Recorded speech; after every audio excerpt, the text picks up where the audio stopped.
ngày nay trong ប្រាប់ពីរបៀបកើត Play Store ឲ្យបានសម្រេច100%ដែលយើងចូលតាមកម្មវិធីនេះហ្នឹង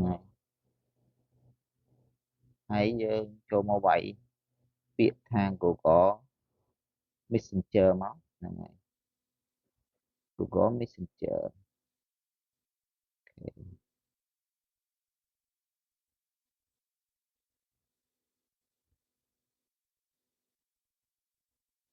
្ញុំកើតរាល់ថ្ងៃជោគជ័យច្រើនហើយយើងឃើញបែបនេះយើងចូលមកវាយរកពាក្យនេះមកហ្នឹងហើយចូល Google Android ណានេះហ្នឹងចុចចឹងមកហើយរកដែលមានរូបនេះបើពេលខ្លះយើងអត់ឃើញចឹងយើងអាចរកគណនីដែលបញ្ចូលគណនីបញ្ចូលគណនីនៅទីនេះហ្នឹងហើយបញ្ចូលគណនីមកហើយបង្កើតគណនីនៅខាងក្រោមនេះដែលជ្រើសរើសខាងលើគេបង្អស់ហ្នឹងសម្រាប់តខ្លួនហ្នឹងហើយវាយឈ្មោះដែលយើងចង់វាយហើយយើងឈ្មោះយើងដាក់ឈ្មោះហ្នឹងទៅដាក់រទ្ធីហ្នឹងទៅទីខ្មែរវាយក៏បានដែរហ្នឹងហើយចុចពាក្យថាបន្ទាប់ហើយថ្ងៃខែឆ្នាំកំណើតហ្នឹងយើងរើសបើយើងក៏បានឬក៏ដាក់ព្រាវក៏បានអីទៅអាហ្នឹងហើយនេះមកចឹង2000ទៅ2000ភេទប្រុសភេទស្រីដាក់មួយណាក៏បានហើយចុចបន្ទាប់ហើយអានេះគេឲ្យយើងរើសអានេះរើសតែមានស្រាប់មាន2ហ្នឹងគឺបើយើងចង់ដាក់បង្កើតសេថែមខ្លួនឯងទៀតក៏បានខ្ញុំរើសមានស្រាប់ក៏បានដែរយកខ្មែររទ្ធី19ទៅបន្ទាប់ហើយលេខកូដសម្ងាត់ហ្នឹងបើយើងខ្លាចភ្លេចចឹងយើងអាចដាក់លេខទូរស័ព្ទយើងផ្ទាល់ខ្លួនចឹងណាដាក់លេខទូរស័ព្ទរបស់ខ្ញុំចឹងទៅផ្ទាល់ខ្លួនឬក៏អាចដាក់អង់គ្លេសថែមក៏បានមិនដាក់ក៏បានដែរផ្ទាល់ខ្លួនថែមអង់គ្លេសតូចធំក៏បានវាស្រួលនេះចុចចឹងមកធ្វើចឹងមកហើយចុចបន្ទាប់ទៀតមក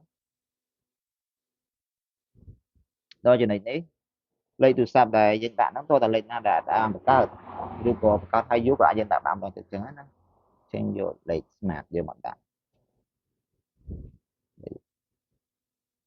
ចេញក្រហមវាឬថាតែលេខបង្កើតច្រើនដងពេកដាក់លេខណាដែលយើងគិតថាវាអត់ដែលបានមានចឹងទៅអញ្ចឹងដោយសារតែលេខទូរស័ព្ទមិញគឺលេខធ្លាប់បានបង្កើតហ្នឹងអញ្ចឹងខ្ញុំយកលេខណាដែលបានបង្កើតអញ្ចឹងលេខដែលបានបង្កើតគឺវាឲ្យ smart វាច្រើនគឺឲ្យបង្កើតបានម្ដងទៀតធ្វើលេខលោតបែបហ្នឹងយើងរងចាំលេខកូដផ្ញើសារចូលដល់លេខដែលយើងដាក់ហ្នឹងលេខលោតចូលទូរស័ព្ទផ្សេងស្រាប់តែលេខទូរស័ព្ទហ្នឹងទេអញ្ចឹងដាក់ទូរស័ព្ទគេគេលេខគេដាក់សិនអញ្ចឹងវាលោតចូលលេខទូរស័ព្ទគេហើយយើងដាក់លេខ6ខ្ទង់មកគេលោតចូលហ្នឹងដាក់ចុចបន្ទាប់ទៅគឺវាសម្រេចហើយបែបនេះយើងដាក់រំលងរំលងបន្ទាប់ហ្នឹងយើងដាក់បន្ទាប់ទៀតហ្នឹងស្រួលទេដល់វគ្គនេះយើងអស់ឡើងលើអូវាឡើងលើទៀតទៅចុចខ្ញុំយកប្រូហ្នឹងទៅ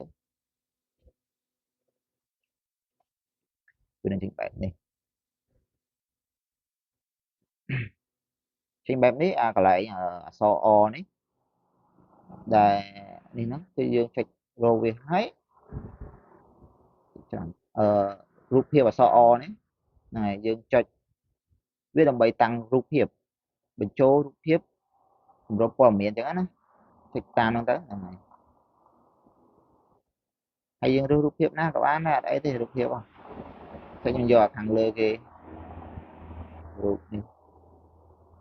viewer មកផ្លែចុចបន្ទាប់នេះចង់ដូរពណ៌មិនក៏បានតែចិត្តយើងស្រឡាញ់យើងធ្វើចឹងសិនទៅដើម្បីឲ្យវាធ្វើបានហើយរក្សារូបភាព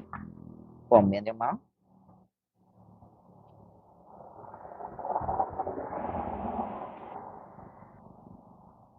វាទៅទៀត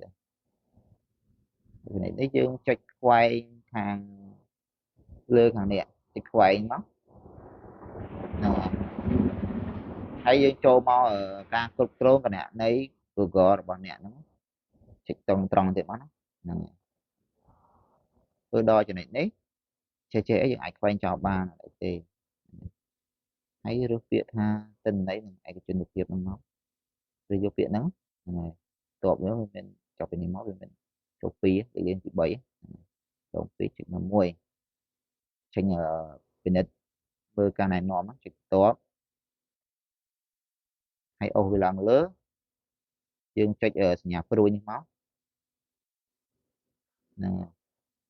ចុចអានេះមួយចុចសញ្ញាព្រួយម្ដងទៀតសញ្ញាព្រួយទៀតទេមួយក៏បានដែរតែបកក្រោយវិញក៏បានដែរcòn ប៉ុនចុចសញ្ញាព្រួយទៅមុខហ្នឹងទេចង់ប្រាប់យើងពីរបៀបធ្វើបានសម្រាប់ចុចឲ្យបើកដំណើរការវាទៅបន្ទាប់ដល់កន្លែងនេះយើងចុចគ្រីសហើយគ្រប់គ្រងគណនី Google របស់អ្នកមកគឺវាសម្រេច 100% ហើយគឺលេងខូចហើយ